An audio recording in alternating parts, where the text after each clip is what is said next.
Hey beautiful people, what's poppin'? Is it amazing neza cyane mu gihe gitandukanye by kaza ni kuri focus iwabo dusobanuye tugufa ariko tumeze fresh umusije kwasana agafilm ko mu bwa family comedy kitwa Like Mike. Icyo saba gusa no kunkanda kuri like and share hanyuma tukirira show film yacu tangiye batwereka umwana w'imyaka 14 w'umuhungu witwa Kelvin wibera mu kigo cy'imfubyi Los Angeles.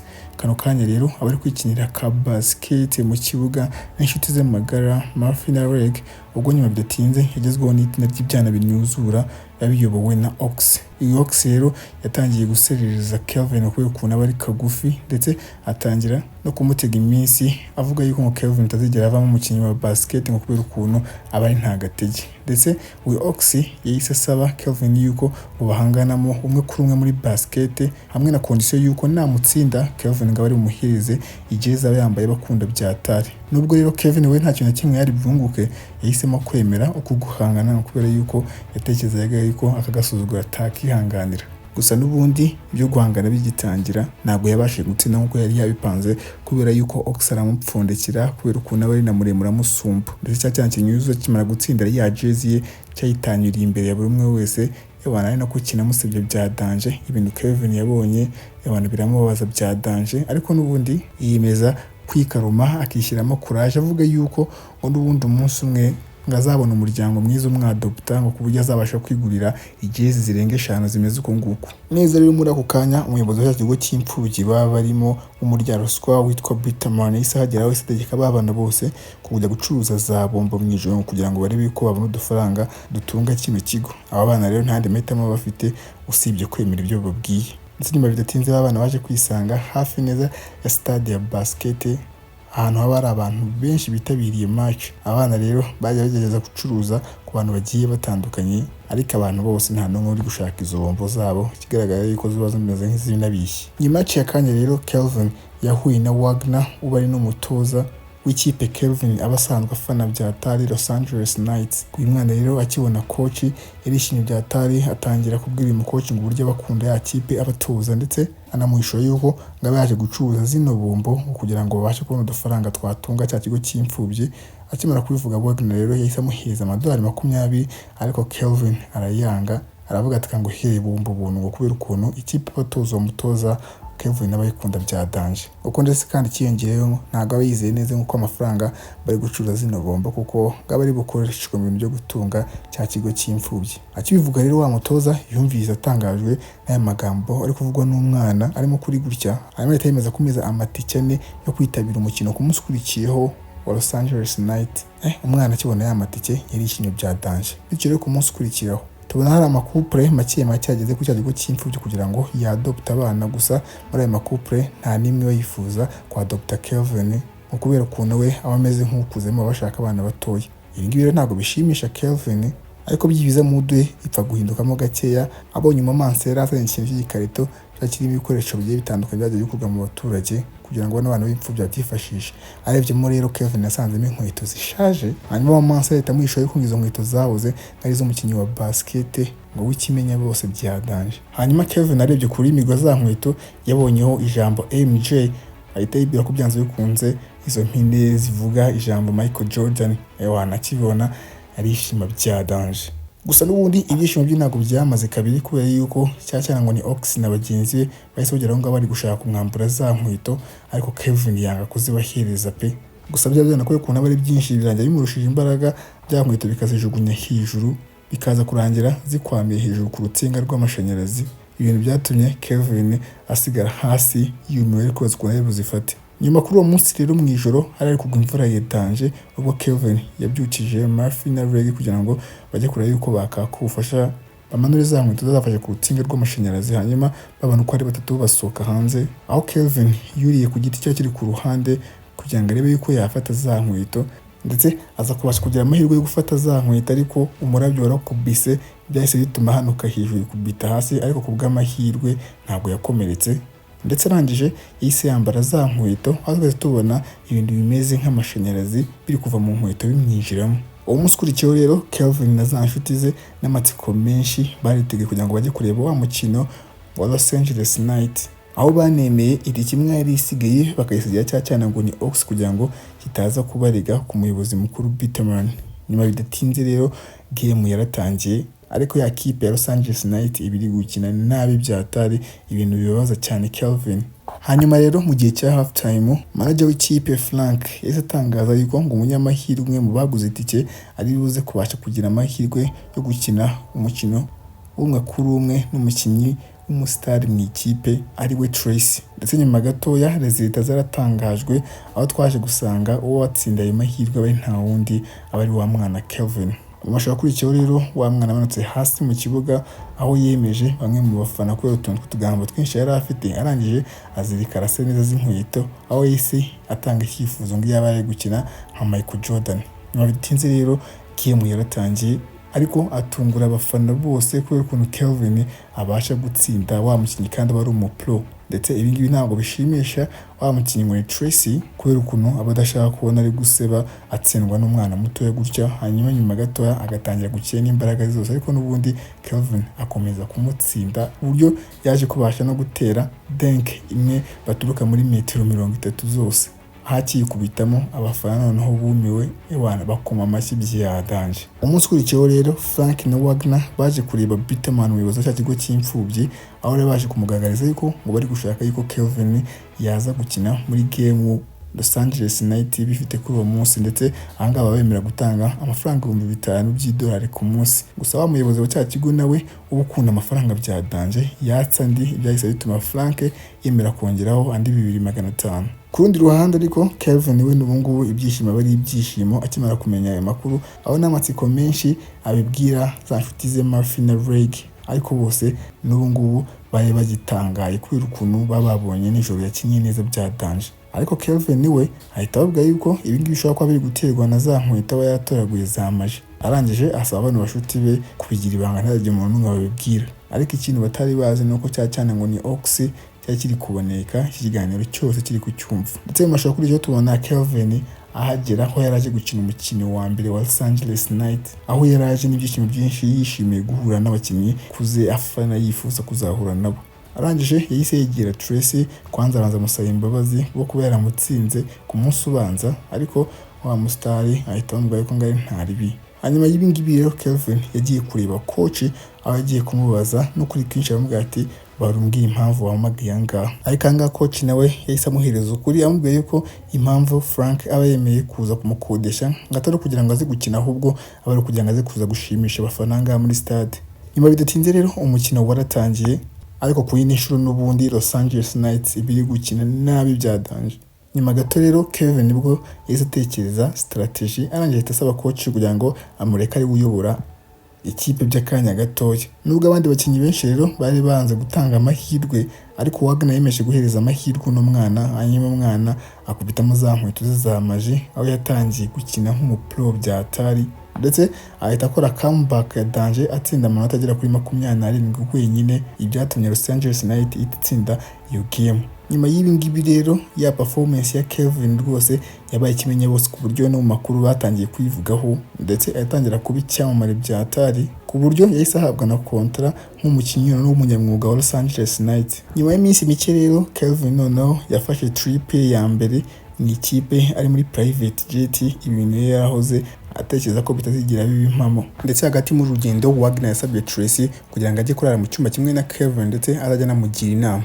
Hanyuma nyuma ko ari babiri Kelvin na Tracy bageze muri hoteli y'inyenyeri 5 aho bafunguye icyumba, Kelvin akikibona yinjiyemo atangira gusimbuka nk'umusazi. Gusa kuri uwo munsi nimugoroba mbere yuko baryama Kelvin yasengeye za nshuti ze babara muri cya kigo cy'imfubyi, ndetse anavuga ibintu byiza yifuriza Tracy gutera imbere. Ibintu Tracy yumvise biramushimisha byatari, nawe ahita yirekura avuga ku by'umuryango we no kuba waritabye Imana ngo mu myaka ya kera.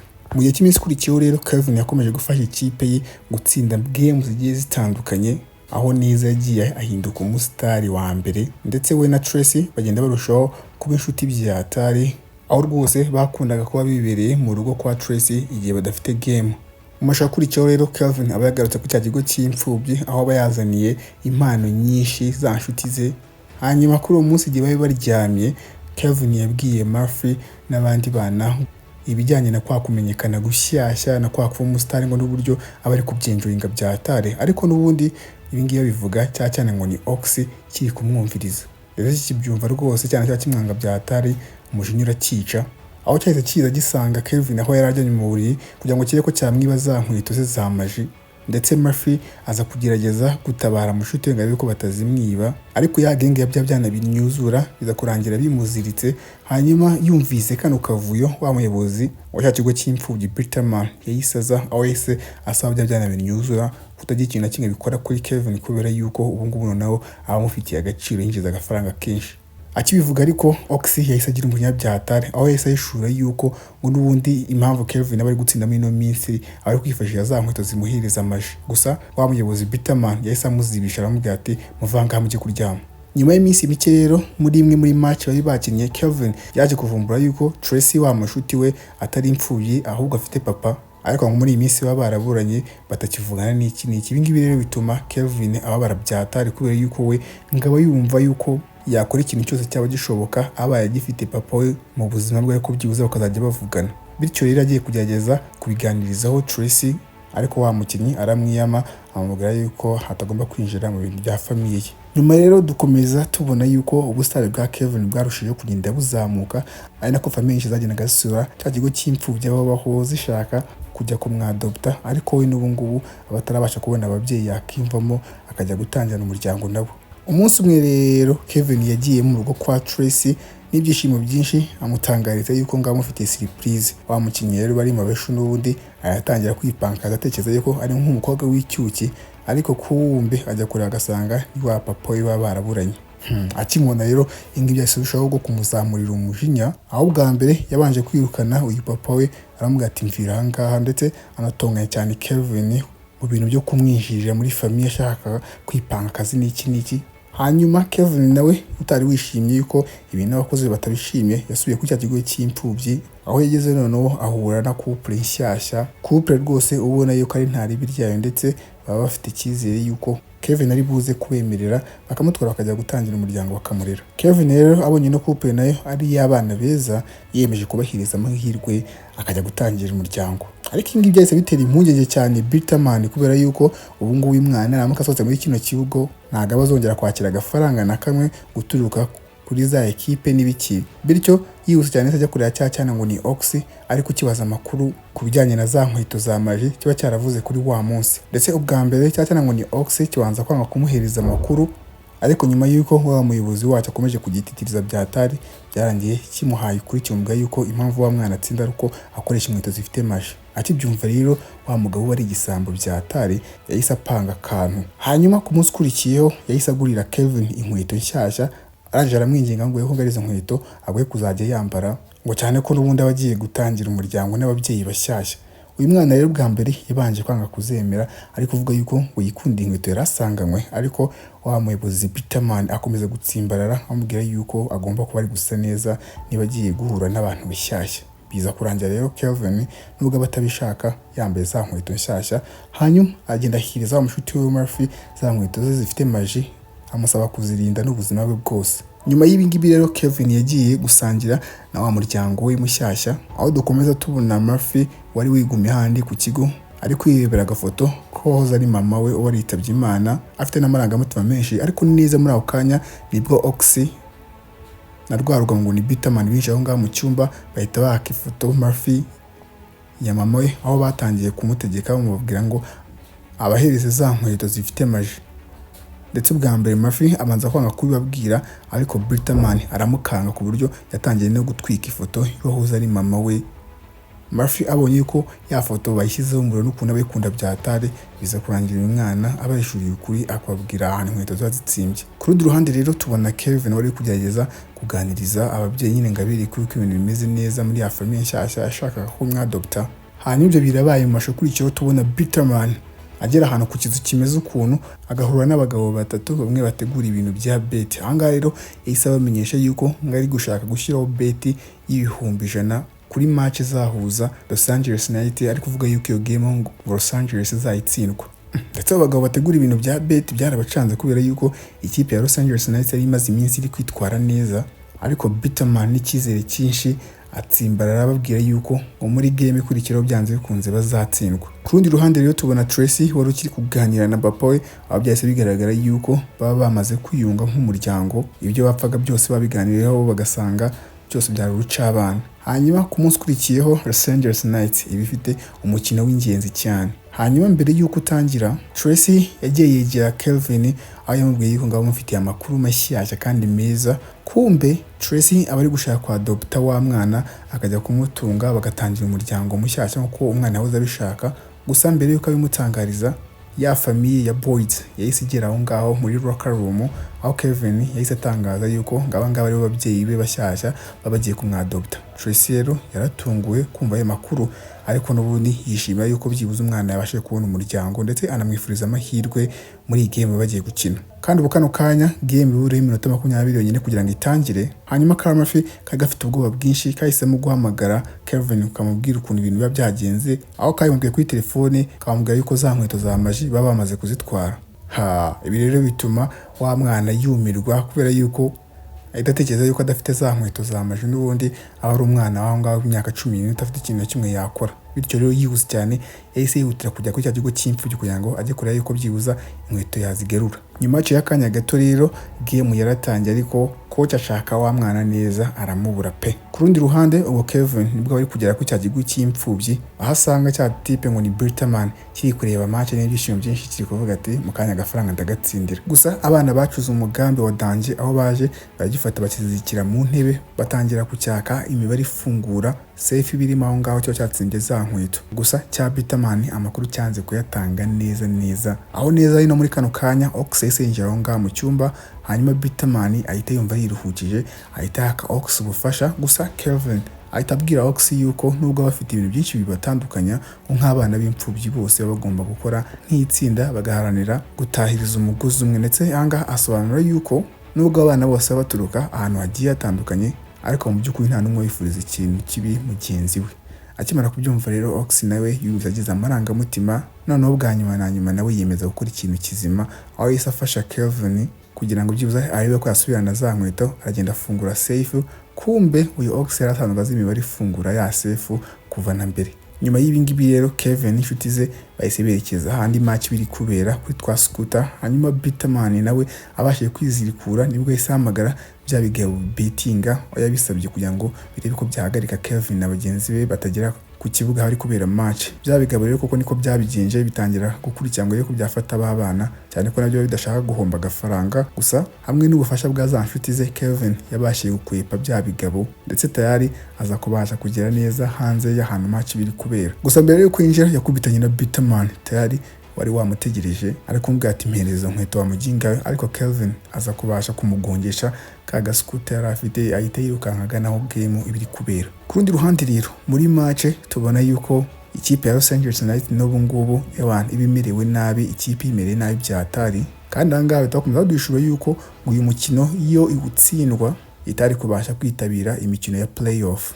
Nyuma bidatinze rero Kelvin yarahageze, ariko coach wagana kimubona umujinya uramwica byatari aho yise yanga avuga yuko uyu mwana wundi atari bujye mu kibuga. Gusa abandi bakinnyi bose baritanije bumvisha coach yuko uyu mwana agomba kumurika. Hanyuma Kevin nawe yiyunga mu mukino aho yatsinze amanota menshi byatari, ndetse Los Angeles Night noneho itangira gukora comeback. Hanyuma igihe byagaragara nkaho Los Angeles Night imeze nk'igiye gutsinda mu buryo butunguranye, za nkweto za maji za Kevin zarabambutse. Hanyuma igihe bari bagiye kuruka gatoya umwana yahise agira impungenge yuko n'ubundi ikipe y'ibiri hanze itsinzwe, aho yibuze cyane yahise abwira Tracy ku bijyanye na za nkweto ze za maji n'uburyo arizo zamufasha kugira ngo abashe gutsinda amanota.